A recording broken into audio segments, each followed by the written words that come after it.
Friends, मुगलों के पतन के बाद मराठा साम्राज्य भारत का सबसे मजबूत साम्राज्य के रूप में उभरा था। मराठा साम्राज्य का मध्य भारत के एक विशाल क्षेत्र पर शासन था। इसके अलावा मुगलों ने, राजपूतों ने और निजाम ने भी मराठों की अधीनता स्वीकार कर ली थी और मराठों को चौथ देने के लिए मजबूर हो गए थे। ईस्ट इंडिया कंपनी का सबसे बड़ा चैलेंज मराठा साम्राज्य ही था, लेकिन मराठों के अंतर्कलह ने ईस्ट इंडिया कंपनी का रास्ता आसान कर दिया। मराठा साम्राज्य की स्थापना शिवाजी ने की थी, लेकिन धीरे धीरे मराठा सत्ता का केंद्र पेशवा हो गया। पेशवा का भी पावर धीरे धीरे घटता चला गया और मराठा साम्राज्य को कुछ मराठा सरदार मिलकर के चलाने लगे, जिसे कि मराठा कन्फेडरेसी के नाम से जाना जाता है।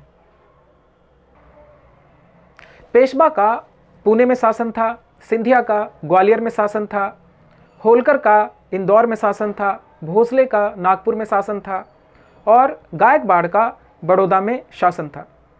धीरे धीरे पेशवा का नियंत्रण कमजोर पड़ने लगा, यहाँ तक कि ये सारे सरदार आपस में ही लड़ने लगे। मराठों का अंतर्कलह के कारण ईस्ट इंडिया कंपनी को मराठा साम्राज्य में इंटरफेयर करने का मौका मिला, जिसके चलते प्रथम एंग्लो मराठा युद्ध की शुरुआत हुई। मराठों के पेशवा माधवराव प्रथम की मृत्यु 1772 ईस्वी में हो चुकी थी। उसके बाद उनके भाई नारायण राव मराठों के पेशवा बने। नारायण राव की हत्या कर दी गई और नारायण राव के पुत्र माधवराव द्वितीय को मराठों का पेशवा बनाया गया, लेकिन रघुनाथ राव मराठों का पेशवा बनना चाहता था और वह ईस्ट इंडिया कंपनी के शरण में चला गया। रघुनाथ राव ने ईस्ट इंडिया कंपनी की सहायता के बदले सूरत की संधि कर ली, जिसके अंतर्गत रघुनाथ राव ने सल्सेट और बसीन ईस्ट इंडिया कंपनी को ट्रांसफ़र कर दिया।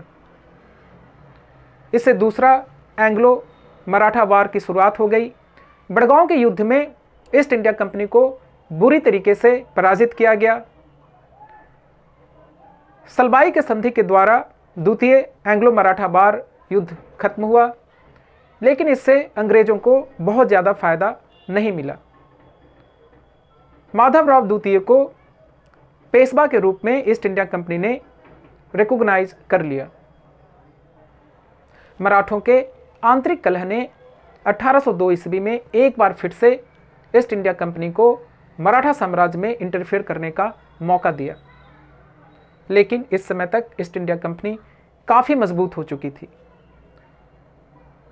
दक्षिण में निजाम और मैसूर के साथ ईस्ट इंडिया कंपनी ने सब्सिडरी अलायंस कर लिया था और इन राज्यों में ईस्ट इंडिया कंपनी ने अपने सेना को तैनात कर दिया था।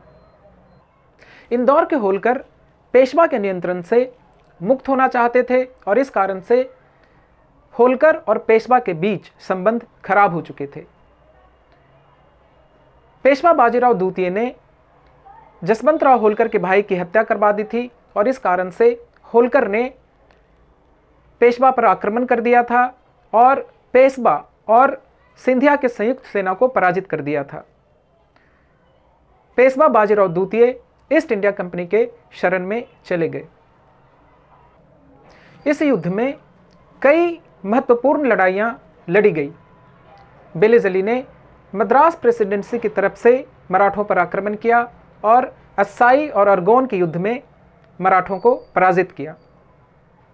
लेक ने बंगाल प्रेसिडेंसी की तरफ से मराठों पर आक्रमण किया और अलीगढ़, आगरा और दिल्ली पर कब्जा कर लिया। मराठों को कई संधियों पर हस्ताक्षर करने पड़े। मराठों को एक बड़ा क्षेत्र अंग्रेजों को सौंपना पड़ा। अंग्रेजों ने दिल्ली, आगरा, गुजरात के कुछ क्षेत्र, बुंदेलखंड और उड़ीसा के कुछ क्षेत्रों पर कब्जा कर लिया। पुणे में भी अंग्रेजों ने अपनी सेना तैनात कर दी और पेशवा के एडमिनिस्ट्रेशन में भी उनका इंटरफेरेंस बढ़ने लगा। मध्य भारत में पिंडारियों का प्रकोप बढ़ता चला जा रहा था। पिंडारी मुगलों के और मराठों के अनियमित सैनिक थे।